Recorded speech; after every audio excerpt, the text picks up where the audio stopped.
If your body feels different after 40, your rituals should too. Reset with butterfly pea plus dandelion root. This blend focuses on metabolic sluggishness and fluid retention. As our bodies slow down, we need a gentle nudge. This blend flushes the heavy and resets your natural rhythm. Balance with raspberry leaf plus rose. When your mood feels off, this brings you back to center. For the days when your hormones feel like a storm, this is your anchor. It softens the edges and brings you back to your true self. Restore with Nettle plus ginger.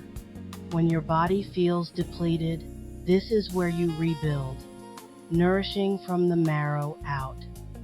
This is for deep depletion, feeding your strength and warming you from the inside out. You don't need more, you need rituals that meet you where you are. Honor the shift with a ritual that understands you.